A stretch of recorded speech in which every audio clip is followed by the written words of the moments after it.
재벌 2세의 SNS 활용법 어떤 이야기인지 궁금하시죠? 정영진 신세계 부회장이 개인 사생활을 SNS에 고스란히 공개를 했다고 합니다. 어떤 이야기인지 이번에도 천상철 차장과 자세히 알아보겠습니다.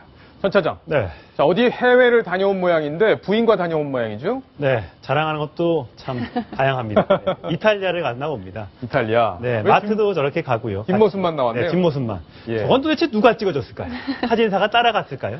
참 궁금합니다. 요즘엔요, 여행지를 가면 이 파파라치 이 포토그래퍼가 따라다닌다고 하더라고요. 설마 그런 걸로 했는지는 모르겠는데 아마 누군가 따라다니긴 한 모양이에요. 자신의 어떤 간에 자신의 SNS에 올렸기 때문에 자신과 관련된 누군가 찍어줬지 않았을까 싶고요. 뒷모습도 저렇게 찍는 게 꼭 정면보다는 나쁘지 않다는 생각이 저렇게 듭니다. 굉장히 예. 잘 어울리는 한 커플인 것 같습니다. 네, 이 사진은 근데 어떤 의미가 있는 건가요? 부인과 같이 자연스러운 일상을 즐긴다는 의미가 있겠죠. 또 이마트의 또 회장직을 이끌고 있는 정영진 회장이 또 마트를 둘러보면서 네. 다양한 또 상품을 또 둘러본다는 또 의미도 있는 것 같습니다. 그렇군요. 최근에는 뭐 제품 홍보까지 직접 나서서 했다고 하던데 네. 무슨 얘기인가요? 그 이마트에서 PB 상품이라고 하죠. 이마트에서 직접 자체 제작한 상품을 홍보를 하는데 여러 가지 뭐 500여 개 상품이 있다고 합니다. 그 상품의 제품들을 직접 저렇게 SNS에 올리면서 저 홍보를 한다고 합니다. 마늘도 있고요. 여러 가지 물건.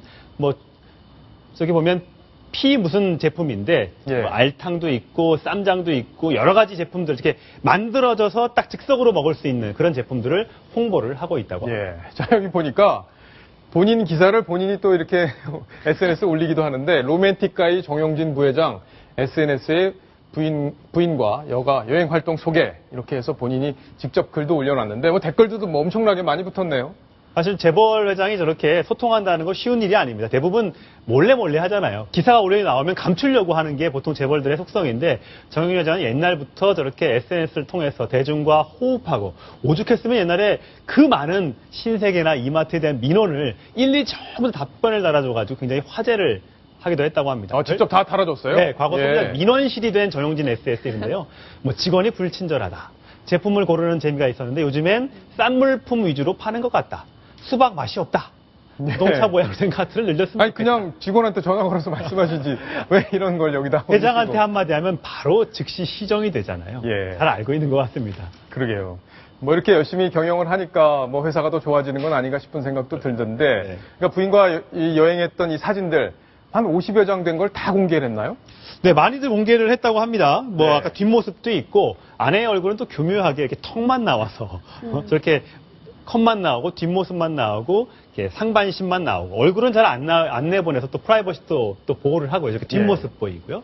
저렇게 해서 먹는 사진, 음식물 사진 저렇게 뒤에서 멀리 바라다 보이는 저 풍경 보고만 있어도 좀 가보고 싶은 곳이다 이런 생각이 좀 듭니다. 예, 뭐 보시는 분들 좀 부러워하겠다 이런 생각도 좀 드는데 부인이 참고로 띠동갑, 네, 플로리스트 출신 띠동갑이고 얼마 전에 이제 일남일녀 쌍둥이를 낳아서 원래 전 부인 고현정 씨가 낳은 일남일녀, 네. 그다음에 지금 세 부인과 낳은 일남일녀, 이남 이녀를 키우는 자상한 아빠의 모습.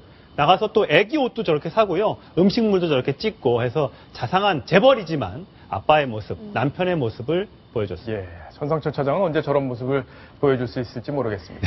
윤정희 기자, 네. 사건 이야기 지금 바로 아주 중요한 사건이 하나 들어왔다고 해서 지금 네. 소개를 좀 해드려야 될 텐데 조금 이해하기 어려운 그런 사건이네요. 소개를 좀 해주시죠. 조금 좀 안타까운 소식입니다. 지난 23일 새벽 5시에요. 전북 전주에서 끔찍한 사건이 일어났습니다. 지금 영상으로 보이는 모습인데요.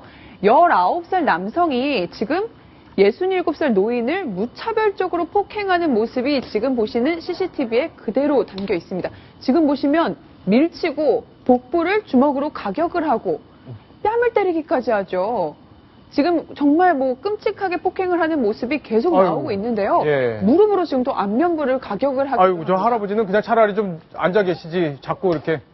그러니까요. 지금 굉장히 끔찍하게 폭행을 하는데 나중에는 지금 저 노인이 결국 이 두 손을 모아서 빌기까지 합니다. 예. 그런데도 저렇게 잔인한 폭행은 계속이 되고요.